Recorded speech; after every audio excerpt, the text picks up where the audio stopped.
Hey, this is Jared Never Sleeps of Wrestling Never Sleeps, and today I'm going to be talking about why it was the right decision for Cody Rhodes to leave AEW.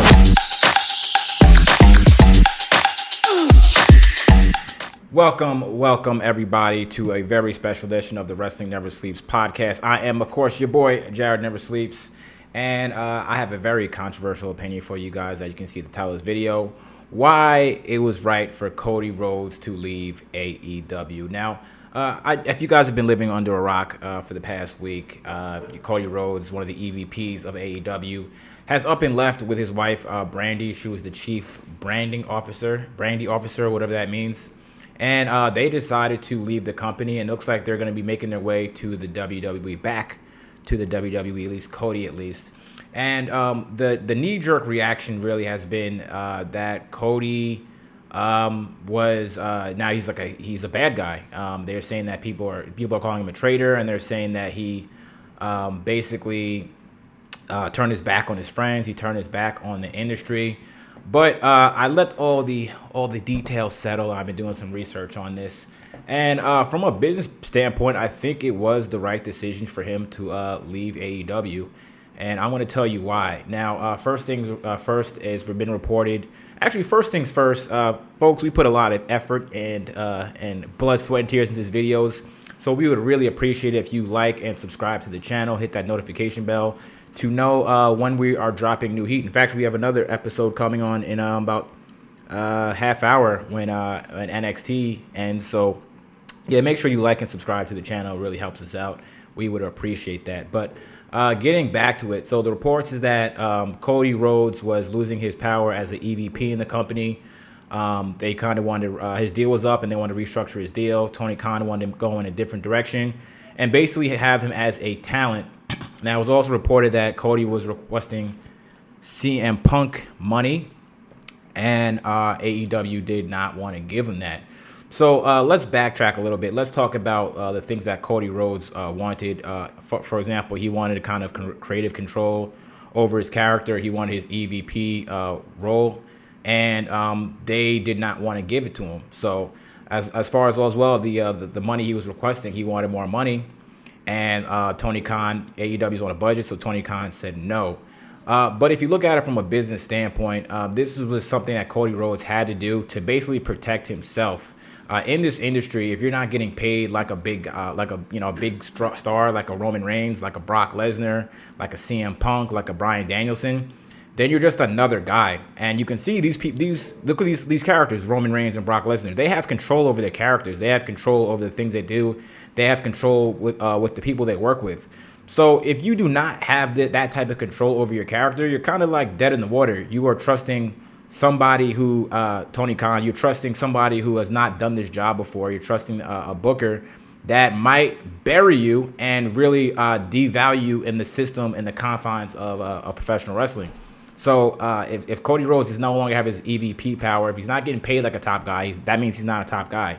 And if he has no type of creative control as to what's going on, and AEW is signing a whole bunch of big names like Keith Lee's, like Adam Cole, like Bryan Danielson, like CM Punk, you can kind of see Cody go down in the card. So someone who was a new father, I could see why he want to really protect the brand and protect the real estate he's created basically all over the world, stemming from when he originally left WWE. So I completely understand where Cody's coming from to really want that creative control and to have the respect of being paid as a top guy. He's a person that can get visibility to your brand. I think looking at AEW, the landscape of AEW, I feel like they're going to have a really tough time scaling their business. I mean, yeah, sometimes they pop a million views for their shows, but at the end of the day, it's not scalable because the audience that they go for is very niche. It's traditional hardcore wrestling fans. You're not going to see Orange Cassidy hosting Saturday Night Live. You're not going to see Wheeler Yuta on Ellen's show. You're not going to see, they don't have mainstream people. But Cody Rhodes is on a game show. Cody Rhodes has a reality TV show. So he is making more visibility to the brand. So I could see why he'd want to get paid as a top performer, just to really protect himself and protect the investment that is Cody.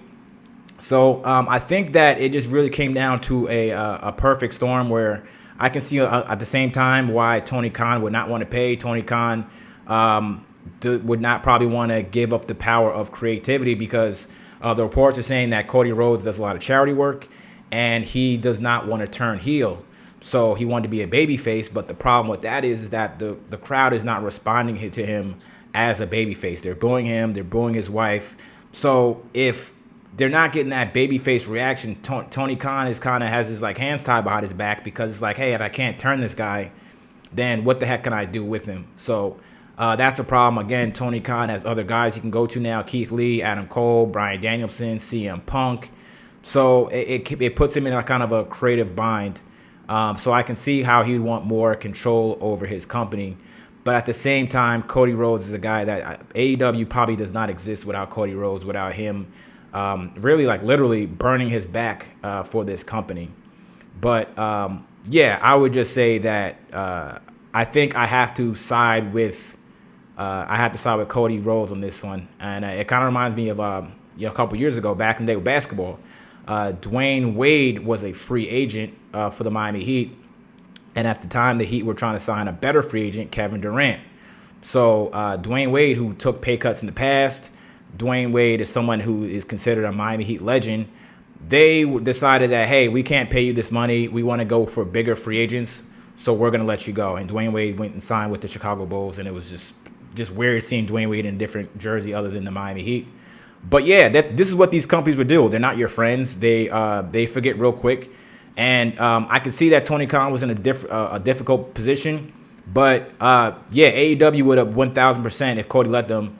They would have Dwayne Waded Cody Rhodes, and everything that he put into this company and everything that he contributed, they would have just washed down the drain. So I don't think it's a matter of Cody Rhodes being greedy for money. It's just that in this industry, if you're not paid like a top guy, if you're not getting paid like a top drawer, you're not a top drawer. So that's why you have to get paid, because you get that respect level from everybody, from the company, from the performers, and everything like that. So business is business. Is it unfortunate? Yes, I think that AEW is gonna hurt from this. Honestly, Cody Rhodes is the son of Dusty Rhodes. He was a booker. He was a performer. He is a Hall of Famer. So just to have that knowledge tree that they're no longer going to have, that's going to definitely hurt them. Again, Tony Khan has never done this job before. So I think that all the help you can get is all the help you need. And then, okay, if Cody goes to WWE, now Cody can kind of just really share, what exactly the opposition, if you want to call it that, the opposition is doing on the other side, and, how they think, what's their game plan, and how WWE can counteract that. But me personally, I don't think that AEW and WWE are in any type of competition. They have two different business models. AEW is a national televised indie promotion, and WWE is more of an entertainment company that is looking to just gain visibility to a broader audience. So they both look like wrestling companies, but to me, it's apples and oranges. But what do you guys think? Do you think that Cody Rhodes' decision was good or bad? Let me know in the comments. But coming up tonight in about 30 minutes at the end of NXT, we're going to have a show recapping NXT tonight. It would be Adam and Tyrell, I believe. So stay tuned. Thank you for watching. Again, make sure you like and subscribe to this video or to this channel. Follow Wrestling Never Sleeps on social media. Thank you for watching, and it's still real to me, damn it. Talk to you guys soon.